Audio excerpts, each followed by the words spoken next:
یہ حدیث جو آج ہماری گفتگو کا عنوان ہے یہ ترمذی میں موجود ہے اور حضرت عقبہ بن عامر رضی اللہ تعالیٰ عنہ اس حدیث کے راوی ہیں۔ یہاں بھی انہوں نے نبی پاک علیہ الصلوۃ والسلام سے نجات کا راستہ پوچھا ہے۔ بہت ساری سوچیں، بہت سارے نظریات، بہت سارا فلسفہ، بہت سارے سمجھانے والے، بہت سارے قائل کرنے والے، اپنے اپنے انداز میں خیر کی بات بتانے والے لوگ ہر دور میں موجود رہے، لیکن بہرحال حرف آخر وہ ہے جو مدینے والے محبوب نے بیان فرمایا۔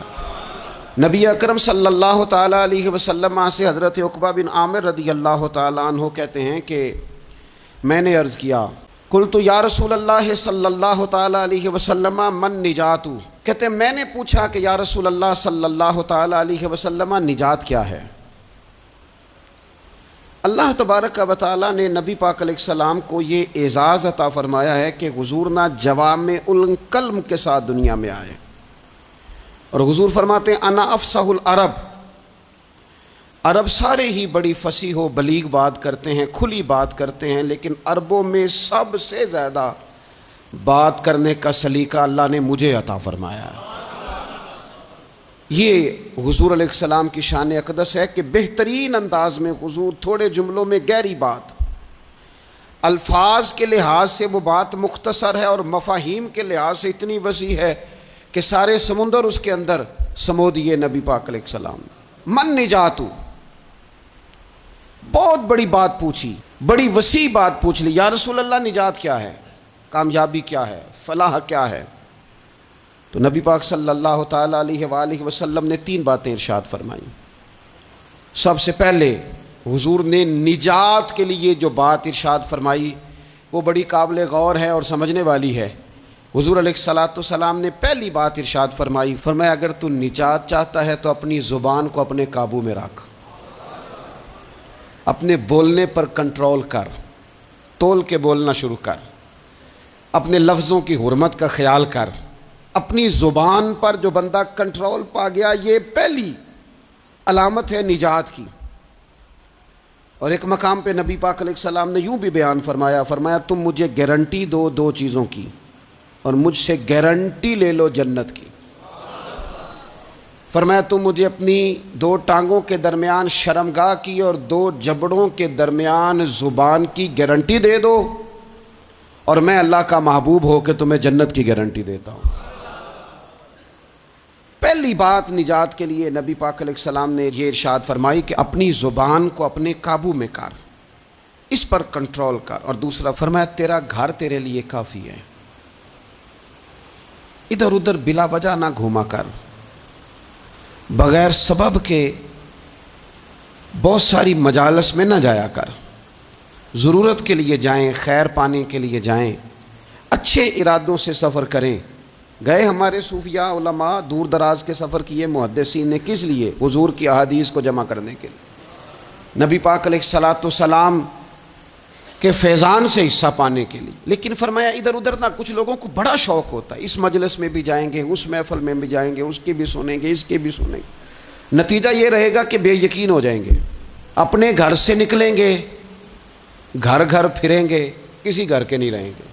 تیرے لیے تیرا گھر کافی ہے، اپنے گھر رہ، اپنا گھر جو ہے وہ تجھے کفایت کرے، اپنے گھر میں قیام کر۔ یہ دوسری علامت ہے نجات کے لیے۔ اور تیسرے نمبر پہ نبی اکرم صلی اللہ تعالیٰ علیہ وسلم نے فرمایا اگر تو نجات چاہتا ہے نا تو اپنی خطاؤں پہ رویا کر، اپنی خطاؤں پہ آنسو بہا، اپنے آپ پہ رو، اگر چاہتا ہے کہ بچ جائے۔ 3 چیزیں نبی پاک علیہ الصلوۃ والسلام نے بیان فرمائیں، زبان کو قابو میں کرو، اپنے گھر میں قیام کرو، اور فرمایا کہ تم اپنی خطاؤں پہ رویا کرو۔ یہ 3 اگر چیزیں تمہیں میسر آتی ہیں تو پھر رسول پاک علیہ السلام کی زبان فیض حق کے ترجمان سے گارنٹی مل رہی ہے کہ اللہ اس بندے کو نجات عطا فرمائے گا۔ بہت شوق ہے لوگوں کو باتیں کرنے کا، بڑی باتیں، اوئے ہوئے، جو بات بڑے مختصر لفظوں میں 2 جملوں میں بیان ہو سکتی ہے اس کے پیچھے اتنی لمبی تمہید باندھیں گے کہ اصل بات ہی رہ جائے گی بیچ میں۔ گفتگو، بات، بولنا، یعنی بات ہو رہی ہے، گفتگو ہو رہی ہے، 2 لوگوں کے بیچ اور کوئی دانا آدمی بات کر رہا ہے تو فٹافٹ مداخلت کریں گے اور جملہ پھینکیں گے، کہیں گے کتھا کلامی معاف، اور اپنی بات شروع کر دیں گے۔ تو میں کئیوں کو روک کے کہتا ہوں کہ پہلے آپ پوچھ تو لیں ہم نے معاف کیا بھی ہے کہ نہیں۔ بہت باتیں کرتے ہیں بعض لوگ، بہت باتیں کرتے ہیں، اور دنیا میں جو زیادہ خطائیں ہوتی ہیں وہ زبان کی وجہ سے ہوتی ہیں۔ عملاً کوئی کسی کو کیا تکلیف دے گا، ہاتھ کوئی کسی پہ کیا اٹھائے گا، لیکن لفظوں کے تیر، جملوں کے ترش لہجے اور زبان کی کڑواہٹ، حضرت عثمان غنی رضی اللہ تعالیٰ عنہ فرمایا کرتے تھے کہ زبان تو روح کو گھائل کر جاتی ہے، بندے کو اندر سے توڑ کے رکھ دیتی ہے یہ زبان۔ بہت سارے لوگ تھے، انہوں نے بہت سارے جملے زندگی میں بولے، میں یقین سے کہتا ہوں کہ انہیں بھی پچھتاوا ہوا کہ یار مجھے یہ والا لفظ نہیں کہنا چاہیے تھا، لیکن کاش یہ بعد میں پچھتانے سے پہلے آپ سوچ لیتے۔ اور بہت سارے لوگ ایسے ہیں جو مجھے پتہ ہے جو وہ کہہ رہے ہیں وہ معافی ضمیر ان کا نہیں ہے، وہ ان کے خیالات نہیں ہوتے، لیکن وہ کہہ دیے انہوں نے، اور کہنے کے بعد اندازہ ہوا کہ یہ ہمیں کہنا نہیں چاہیے تھا۔ دوسرا ارشاد فرمایا کہ تو اس طرح کر، اپنے گھر کو نہ لازم پکڑ لے، تیرا گھر تیرے لیے بہتر ہے، تیرا گھر تیرے لیے کفایت کرنے والا ہے۔ شریعت اسلامیہ میں نا رہبانیت منع ہے، سارے حقوق چھوڑ کے بندہ گھر میں بیٹھ جائے، حجرے میں بیٹھ جائے، یہ منع ہے، لیکن کچھ دیر کے لیے وَتَبَتَّلْ إِلَيْهِ تَبْتِيلًا، سب سے کٹ کر اللہ کے ساتھ جڑ جاؤ۔ قرآن مجید نے کہا وہ کیا ہے کہ کچھ دیر کے لیے خلوت ضرور اختیار، جیسے آپ اعتکاف میں بیٹھے ہیں، سب سے کٹ کے اللہ کے گھر آ گئے، یہ کچھ دیر کے لیے یہ کام کرنے کا ضرور حکم دیا گیا۔ آپ دیکھیے حضرت موسیٰ علیہ السلام، اسلام میں رہبانیت نہیں، سارے حقوق چھوڑ کے جانا نہیں، لیکن کچھ دیر کے لیے، تھوڑی دیر کے لیے حضرت موسیٰ علیہ السلام 40 دن کے لیے گئے نا کوہ طور پہ، پھر اللہ نے تو رات عطا فرمائی۔ وَإِذْ وَعَدْنَا مُوسَىٰ 40 لَيْلَةً، ہم نے موسیٰ علیہ السلام سے 40 راتوں کا وعدہ لیا۔ نبی پاک علیہ السلام کتنے دن جا کے پہلے غار حرا میں بیٹھے، پھر اللہ تعالیٰ نے وحی عطا فرمائی۔ تو کچھ اپنے گھر میں وقت گزاریں، عبادت میں وقت گزاریں، اللہ کی یاد میں وقت گزاریں، سارا وقت گھومنے میں پھرنے میں ضائع نہ کر دیں۔ کچھ لوگ ایسے ہیں عبادت کے لیے بٹھاؤ تو تھکے ہوئے ہیں، اور ان سے کو کہیں جانا ہے تو وہ تیار بیٹھے ہیں، تو کچھ اوقات اپنے اس پر بھی لگائیں۔ اور تیسری بات جو ارشاد فرمائی گئی وہ یہ ہے کہ اپنی خطاؤں پہ رویا جائے۔ ہم نہ بڑا تبصرہ کرتے ہیں، بڑا رونا آتا ہے کسی کی مظلومیت پر، کسی کے دکھ پر، ملکی حالات پر، لوگوں پر، اچھی بات ہے، لیکن نجات کے لیے ضروری ہے کہ انسان اپنی خطاؤں پر بھی روئے۔ اور نبی اکرم صلی اللہ تعالیٰ علیہ وسلم نے فرمایا کہ اگر تمہیں اللہ کے خوف سے آنکھ سے اتنا قطرہ بھی نصیب ہو گیا جتنا مکھی اور مچھر کا پر ہوتا ہے، تو اللہ تبارک و تعالیٰ اتنا بھی تمہاری آنکھ سے آنسو نکل گیا تو جس طرح بھینس کے تھنوں سے نکلا ہوا دودھ دوبارہ تھنوں میں نہیں جاتا، تم بھی دوزخ میں نہیں جاؤ گے۔ اور دو آنکھیں اللہ کو بڑی پیاری ہیں۔ یا رسول اللہ کون سی؟ فرمایا کہ جو رب کی رضا کے لیے پہرا دیتی ہے، اور ایک وہ آنکھ جو اللہ کے خوف میں آنسو بہاتی ہے۔ یہ دو آنکھیں اللہ کو بڑی پیاری ہیں، تو اس لیے یہ 3 باتیں آپ نے نہیں بھولنی۔ ایک تو یہ کہ اپنی زبان کی حفاظت کریں، ایک اپنے گھر میں، مسجد میں، اجرے میں کچھ دیر بیٹھ کے اللہ کو یاد کریں، اور کوشش کریں کہ بغیر وجہ کے گھر سے نہ، اور تیسری بات یہ کہ اپنی خطاؤں پر آنسو بہانے کی کوشش کریں۔ دلائل النبوہ میں امام بہقی نے ایک حدیث نقل کی ہے، حضرت انس بن مالک رضی اللہ تعالیٰ عنہ بیان فرماتے ہیں، کہتے ہیں ہم لوگ نا تبوک میں موجود تھے، تو نبی پاک صلی اللہ علیہ وسلم کے حجرہ نور میں مجھے بہت زیادہ روشنی نظر آئی۔ میں وہاں حاضر ہوا تو میں نے عرض کی یا رسول اللہ تھوڑی دیر پہلے یہاں میں نے بڑا نور دیکھا ہے، تو حضور علیہ السلام نے فرمایا جبریل امین علیہ السلام مدینہ شریف آئے تھے تو وہ مجھ سے مل کے گئے ہیں، یہاں سے ہو کے گئے ہیں۔ یا رسول اللہ حضرت جبریل مدینہ شریف؟ نبی پاک علیہ السلام نے فرمایا مدینے میرے ایک غلام کا انتقال ہو گیا، حضرت معاویہ بن معاویہ المزنی رضی اللہ تعالیٰ۔ ایک تو حضرت امیر معاویہ ہے نا، یہ حضرت معاویہ بن معاویہ المزنی رضی اللہ تعالیٰ عنہ، فرمایا ان کا انتقال ہو گیا ہے، تو حضرت جبریل امین آئے تھے اور عرض کر رہے تھے کہ یا رسول اللہ رب کریم نے 70,000 فرشتے کو ان کے جنازے میں بھیجا ہے، 70,000 فرشتہ جنازے میں آیا ہے۔ تو حضور فرماتے ہیں میں نے جبریل امین سے پوچھا کہ وہ کیا عمل کرتے تھے جس کے سبب سے 70,000 فرشتہ جنازہ پڑھنے آیا ہے؟ تو حضرت جبریل امین علیہ السلام عرض کرنے لگے یا رسول اللہ اسے سورہ اخلاص سے بڑا پیار تھا. سب کو آتی ہے نا قل هو اللہ احد, سورہ اخلاص سے بڑا پیار تھا اور وہ ہر وقت پڑھتا رہتا تھا. تو اس سورت کی برکت سے اللہ تبارک و تعالیٰ نے ان کے لیے 70,000 فرشتہ بھیجا ہے جو جنازہ پڑھنے آیا ہے. تو کام تو کوئی ایسا کرے نا, میرے مرنے پہ ہر سو شور مچ جائے گا دیکھو گے, کہنے الوداع سرکار خود تشریف لائیں گے. اور میاں صاحب فرمانے لگے بعد مرن دے مکھڑا میڑا ہو جاوے جے تازہ, بعد مرن دے مکھڑا میرا ہو جاوے جے تازہ, پھر سمجھ لینا محبوب میرے نے آن پڑھیا جنازہ. تو اعمال ایسے کریں آخرت کے لیے, مرنے کے لیے, اس کا خوف طاری کرنے کی بجائے اس کی تیاری کریں. اللہ کے ساتھ جڑ جائیں, رب رسول سے رشتہ مضبوط کر لیں. اور اس مضبوطی کا رنگ کیا ہوگا؟ فرمایا وَأَخْلَصُوا دِينَهُمْ لِلَّهِ, اپنا دین خالص اللہ کے لیے کر لیں. اس میں لوگوں کو دکھانے کا, اس میں دنیا داروں کو راضی کرنے کا, اس میں تصنع کا, بناوٹ کا کوئی شائبہ نہ. وَأَخْلَصُوا, خالص کر لیں اپنا دین. کس کے لیے؟ للہ, اللہ کے لیے اپنا دین خالص کر لیں. یہ شرائط بتائی جا رہی ہیں, توبہ کے بعد کی زندگی بتائی جا رہی. ایک توبہ کریں, پھر اپنی اصلاح کریں, اپنی تربیت کریں, اپنے اندر سے کمزوریاں دور کریں. وَاعْتَصِمُوا بِاللَّهِ, اللہ کی رسی کو مضبوطی سے تھام لیں. اور پھر ارشاد فرمایا کہ وَأَخْلَصُوا دِينَهُمْ لِلَّهِ, اپنا دین خالص کریں اللہ کے لیے. جو بھی کام کریں, تھوڑا کریں, زیادہ کریں, کم کریں, کثیر کریں, محض رضا الہی کے لیے کریں. اس میں یہ دنیا داری کا شائبہ نہ ہو. میں کیسے آپ کو عرض کروں کہ بہت سارے دینی کام بھی لوگ دنیا داری کے لیے کرتے, بہت ساری محفلیں مجالس بھی اپنا نام اونچا کرنے کے لیے ہوتی. بہت سارے کاموں سے مقصود یہ ہوتا ہے کہ چلو اس طرح نہیں تو اس طرح ہی میرا قد اونچا ہو جائے گا. اخلصوا دینہم للہ, خالص ہو جاؤ, خالص ہو جاؤ. نبی کریم صلی اللہ تعالی علیہ وسلم نے فرمایا تو مخلص ہو جا, تیرا تھوڑا عمل ہی تجھے کفایت کر جائے گا, تھوڑا عمل ہی زیادہ ہو جائے گا, اللہ تعالیٰ فضل کر دے گا. پر شرط یہ ہے کہ تو مخلص ہو, خالص ہو جا. فرمایا جب یہ چیزیں تیرے اندر پیدا ہو جائیں گی فَأُولَٰئِکَ مَعَ الْمُؤْمِنِينَ, تو پھر اللہ تعالیٰ انہیں مومنوں کے ساتھ شامل فرما لے.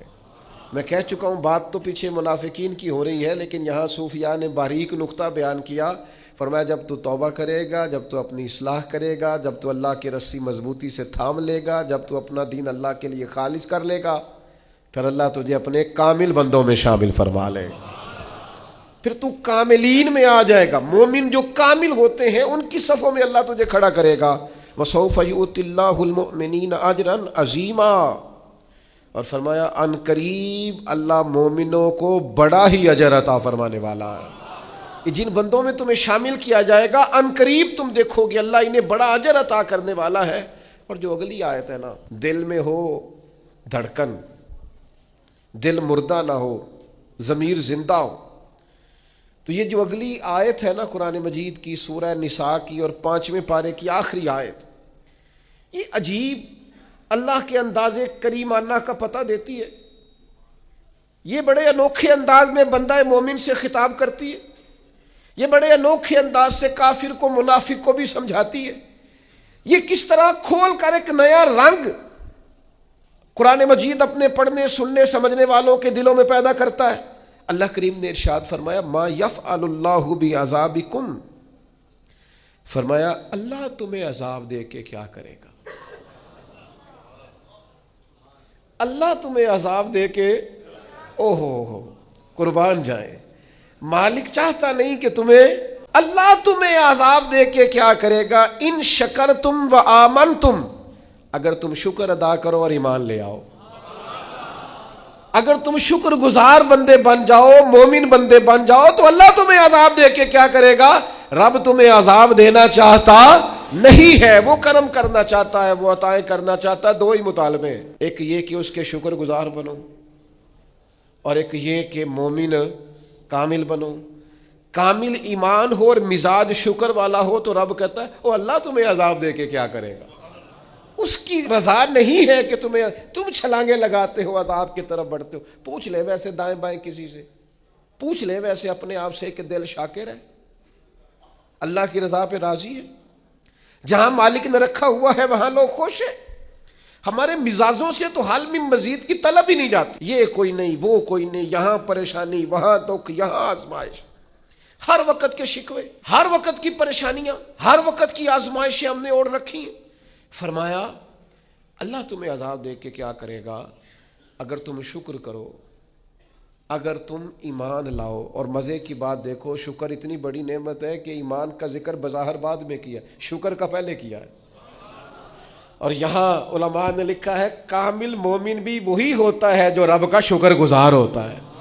جس کے مزاج میں شکر کوئی نہیں نا، اس کو ایمان کی وہ خاص لذت بھی نصیب نہیں ہوتی۔ اور آگے پتہ کیا ارشاد فرما، وہ تمہیں عذاب دے کے کیا کرے گا اگر تم شکر کرو اور ایمان لے آؤ۔ وَقَانَ اللَّهُ شَاكِرًا عَلِيمًا، اللہ تو قدر کرنے والا ہے، اللہ تو قدردان ہے، اللہ تعالیٰ تو صلہ دینے والا ہے، اور علیمہ وہ جاننے والا ہے تمہارے دلوں میں کیا ہے۔ تم اگر شکر کر لو، تم اگر ایمان لے آؤ تو اللہ تمہیں عذاب دے کے۔ ہمارا پتہ مزاج کیا ہے، ہماری طبیعت سے ناشکری نہیں جاتی۔ ہمارے مزاجوں میں ایک بات پیدا ہو گئی ہے کہ میں دکھی ہوں، فلانا مجھ سے بڑا اچھا ہے، اس نے ہمیں مضطرب کر دیا ہے، بے چین کر دیا ہے۔ دکھ ہے کیا؟ دکھ ہے کیا؟ درویش کہتے ہیں دکھ یہی ہے، تیری مرضی اور ہے، رب کی مرضی اور ہے۔ جب تیری اور رب کی مرضی ایک ہو جائے پھر دکھ ہوتا ہی کوئی نہیں، پھر سکھ ہی سکھ ہے۔ جہاں رب رکھے تو شکر گزار ہو جا تو سکھی ہے۔ دکھ یہ ہے کہ تو کہتا ہے جو اللہ نے کیا ہے شاید معاذ اللہ وہ ٹھیک یہ ہونا چاہیے تھا۔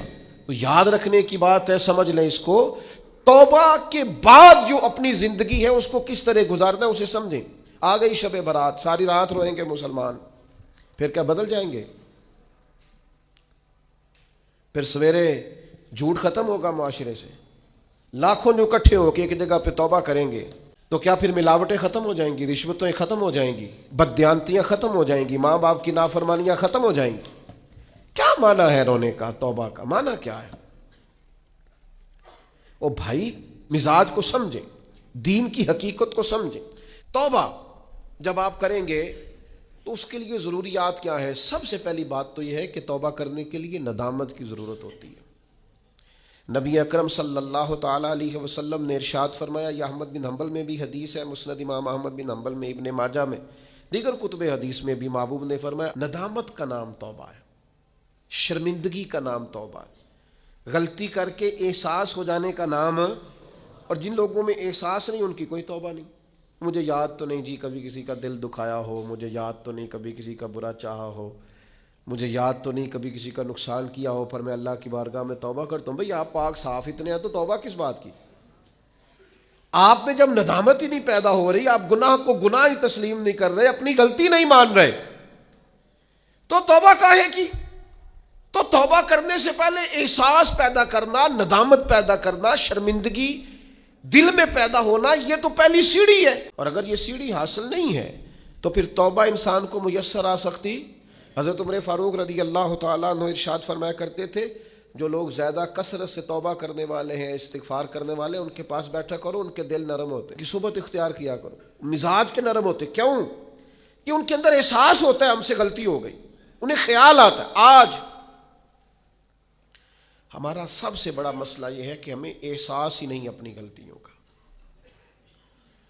مومن کی شان یہ ہے کہ وہ رائی کے دانے کے برابر کبھی غلطی کرے تو اسے پہاڑ محسوس ہوتی ہے، اوہ مجھ سے تو بڑا گناہ ہو گیا۔ اور منافق کی علامت یہ ہوتی ہے کہ پہاڑ کے برابر گناہ کرتا ہے تو رائی سمجھتا ہے، کہتا ہے کچھ بھی نہیں، ساری دنیا نہیں کرتی، پھر کیا ہو گیا؟ ہو جاتا ہے انسان نہیں۔ مومن ڈرتا ہے، احساس ندامت ہر وقت اسے بے چین رکھتا ہے۔ اللہ کے بندے ہمیشہ ندامت کے ساتھ رہتے ہیں۔ دلوں میں احساس تو پیدا کریں، طبیعت تو ہو یار کہ مجھ سے غلطی ہوئی ہے۔ سیدہ عائشہ صدیقہ فرماتی ہیں حضور نے فرمایا جو بندہ اعتراف کرتا ہے نا مالک مجھ سے غلطی ہو گئی، اعتراف گناہ کر کے معافی مانگتا ہے، تاب اللہ علیہ، اللہ اس کی توبہ کو قبول فرما لیتا ہے۔ اعتراف ہی نہیں، ہم نے جرم کیا ہی کوئی نہیں، ہمارے اندر کوئی غلطی ہے ہی نہیں سرے سے۔ جب ہم یہ ماننے کو تیار نہیں تو پھر مجھے بتائیے معنی کیا ہوا؟ اور دوسری بات قرآن نے کہی وَأَصْلَحُوا، پھر وہ اپنی اصلاح بھی کرے، پھر گناہ چھوڑ دے جس سے توبہ کی، پھر دوبارہ اس خطا کے پاس نہ جائے۔ پکا ارادہ تو کرے کہ آج کے بعد دوبارہ یہ جرم نہیں کرنا، لیکن توبہ بھی خوب کی، شب برات کی ساری رات روئے، عمرہ بھی بہت کثرت سے کیا، وہاں جا کے بھی بڑی معافیاں مانگی، لیکن واپس آ کے وہ گناہ چھوڑا ہی نہیں۔ وہ جس غلطی کی توبہ کی تھی اس کی اصلاح ہی نہیں کی، اپنے آپ کو بدلا ہی نہیں۔ تو بھائی بچہ چھٹیاں کر کے آتا ہے، استاد کہتا ہے میں تمہیں کلاس میں نہیں رکھوں گا، یہاں سے نکل جاؤ۔ تو وہ طالب علم کہتا ہے کہ استاد جی آئندہ چھٹی نہیں کروں گا، آئندہ چھٹی مجھے معاف کر دیں، میں آئندہ غیر حاضری۔ یہ کیا ہے؟ یہ اس کی توبہ ہے۔ اگر وہ کہے کہ جناب آپ معاف بھی کر دیں پر اگلے ہفتے 2 چھٹیاں میں نے دوبارہ بھی کر دی ہیں، تو استاد رکھ لے گا؟ تو اسے کہیں گے تو فارغ ہے۔ وہ یقین دلاتا ہے، پھر اپنی اماں سے سفارش کراتا ہے، فون کراتا ہے، ابا جی کا فون کراتا ہے، گھر سے وہ کسی سفارشی کو لاتا ہے، کہتا ہے جناب یہ مہربانی کریں، یہ میں ان کو ساتھ لایا ہوں، میں آئندہ چھٹی، غلطی ہو گئی، بھول گیا تھا۔ وہ بار بار کہتا ہے جی آج کے بعد ہوا تو جو مرضی کر لیجئے گا، آج کے بعد اگر غلطی ہوئی تو پھر آپ جو مرضی فیصلہ کیجئے گا۔